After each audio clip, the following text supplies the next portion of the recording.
Okay, so Darryl, walk us through this. What made you decide to make TSi an employee-owned company? Back in the early time of 2012 or so, I began to think about my exit strategy and when I might retire from the business. And, you know, we had been approached many times about a traditional acquisition of merger or acquisition, and it just didn't make sense to me because that always works out for the buyer, sometimes the seller, but never the employees or the customers. They tend to get trished out of the process for cost-saving measures, things like that. So I knew that wasn't my route, and so it really led me directly to being an ESOP, where the people that have been with us the longest, and certainly the people that are here now, are rewarded for longevity and being here a very long time, and knowing that they're in an environment that we're not going to be acquired. So we want to talk about how ESOP goes back to your philosophy focus. Being part of the ESOP creates a level of ownership that should want them to exceed at client expectations every day. So it's not just a matter of, hey, I get off at 5 o'clock, I'm leaving this client in despair. Then, you know, they hang out, they get it done, they seek help. We have all kinds of situations where we have employee owners that will be in a hospital, for example, and they've got a catastrophic failure, and these guys just show up. You know, they find out somebody's struggling, and we'll have 3 or 4 people that end up spending the night to get the system rectified. And that's all without calling us or us having to call them and say, hey, I need you guys to get out of bed and go over there. They're doing it because the other guys are doing it. I think it goes back to ownership. For me, it's, you know, that sense of ownership, whatever the problem is, client and we have both internal and external clients, right? So it's that ownership, owning the problem until it's resolved is the thing that I would touch on. Yeah, and he just made a great point. The internal clients that we have, our fellow employee owners, we show them the same level of focus we do our external clients. We have to, because you can't deliver focus to a client if you're not getting it from the company yourself. So what would you tell to that young person who's like, I've got time, this is not a big deal? Well, I tell them that time will go by quickly, much faster than you can imagine. And so they need to be thinking long term, and they can still play the short game a little bit, but you need to be thinking about the long term game, and because it'll be here before you know it, and you have to be prepared if you're going to take care of your family and yourself. I would take a different take on it. I've worked for large Fortune 500 companies, and I would say to someone who's looking at an ESOP today, if you want to go down the road to corporate America, that's well and good. That's a good business model, but here, it's something that you're actually working for yourself in. It's a sense of ownership and a sense of pride. The harder you work, the more you share in the success. In corporate America, so much of it is, you know, at the very top. The very top people do really well. In our company, everybody does well. And that's what I would tell someone that's coming in here. So is it like owning stock in something? It is like owning stock, and, you know, we've had people say, can I buy more? You know, well, you can't. It's all you got to do is provide sweat equity, show up for work, and be here. Is this your last job? Then, you know, you're going to fare very well when you leave. It's almost like a secondary retirement income, as it would be like a 401k. You know, so really, you've got to work for it.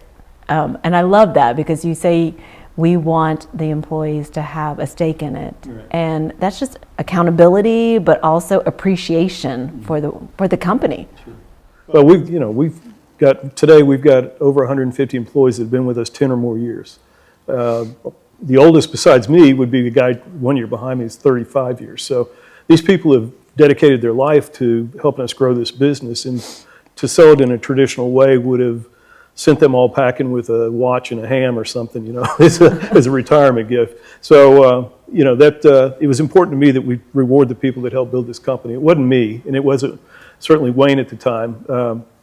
You know, he's taken us to new levels since then, since he joined us. But those people that have been here since the beginning of time, I just couldn't fathom the idea of leaving them out in the cold, so to speak. I would add, you know, if you look at the correlation, we became an ESOP in 2015, 14, depending on how you look at it, but so almost 10 years now. And if you look at our performance for the last 10 years, I believe the ESOP was what supercharged our growth, because we've always talked about empowerment, trust, doing the right thing.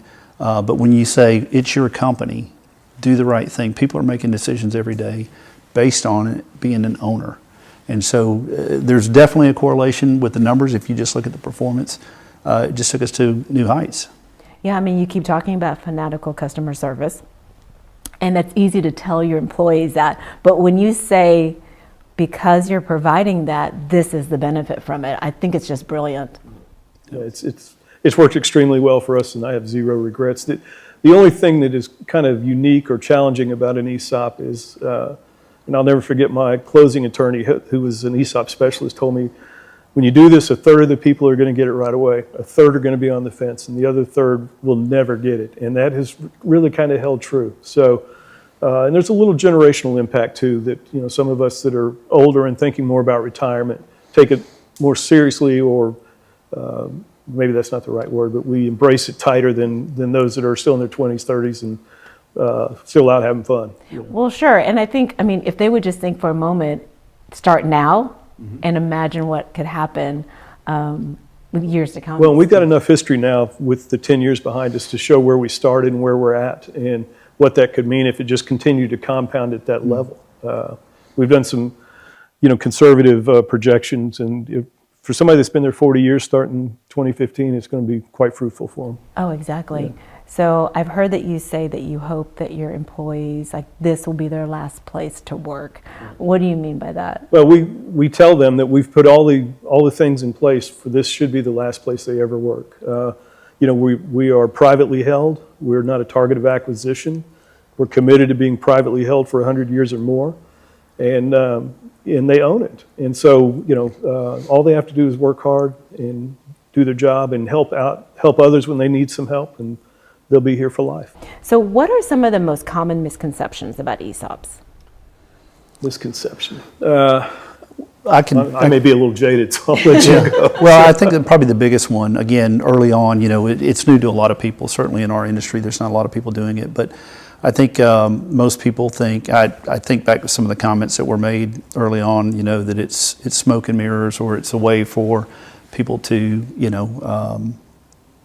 not hide things, but just not, it's not really truly ownership. And I think what we've proven is not only is it that, the misconception is we did ours a little differently. We have a third party that does all of the, the legal piece of it, the financial piece of it. We have a trust advisor who is really right there making sure that everything is done above board. And so getting people to think like that, hey, this is, when I do retire, that money's sitting there. There's a lot of that you can do differently. We chose to do it in the open with someone that's a third party that's auditing us all the time. So neither one of us have any control over that. It's the performance and the metrics speak for themselves. I see that there is also, whenever I've seen your employees, there's that pride of saying, this is my job, but I'm also an owner. Well, as the value and their personal values increased, people begin to wake up to the fact that it is not smoke and mirrors, and that this is something they can control. And so going back to some of the quality stuff we talked about, we have a system called Opportunity for Improvement, and we get a lot of input from the people that are out in the field, and our question to them is, what can we do to better serve you so you can better serve the clients? So we're constantly in this continuous improvement mode, so that creates a greater performance on the bottom line for us and into their pockets. So let's talk about the future. You talk about legacy.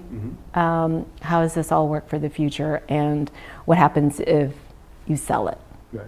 Well, we won't sell it. We're committed to not selling it, at least on my watch, and I don't think that'll change on Wayne's either. But but it is possible, albeit remote, that we could be sold if somebody effectively, like a hostile takeover, could convince the trustee that represent the employees at large that this is worthwhile. And I don't think they could ever put a number out there, as a sale price or purchase price to say it's worthwhile. So our trustee's very in line with us and what we're trying to accomplish. And so we've put every roadblock and poison pill out there in the way of being acquired. So we're committed to being privately held. We're very much aligned in that respect. He went back to the origins of it, and we've seen this dozens of times, if not hundreds of times, where in our industry people acquire, purchase, the culture goes away. And that's the one thing that's really unique about us is our culture and what people believe in. So I can't ever imagine a scenario where, we'd want to be or would allow a purchase like that, because I think it would just have a real detrimental impact to that culture and then what we provide to the client in that respect. It wouldn't exist soon thereafter. Not the way it's structured today. Right. No, and I mean, you have left this legacy. You're continuing this. When you look back at the growth, like, how do you feel? You must think like, oh my gosh, I can't believe where we are. A few years ago, Wayne came to me and said, we just passed $1 billion in revenue since we began. I'm like, that's okay. What really excites me is that we've got people that are turned on to what we're doing, and the customers we've had for how long time, as long as I've been here. Our original customers still with us in Macon, Georgia, and thriving today. Exactly. And you have your team behind you. Best decision you made to come work for TSi? I don't like to admit it in front of him, but it was a good decision, and I'm really proud of what we've done here and what we'll continue to do. Awesome. So TSi, employee-owned, employee-operated, all for the goal of fanatical customer service.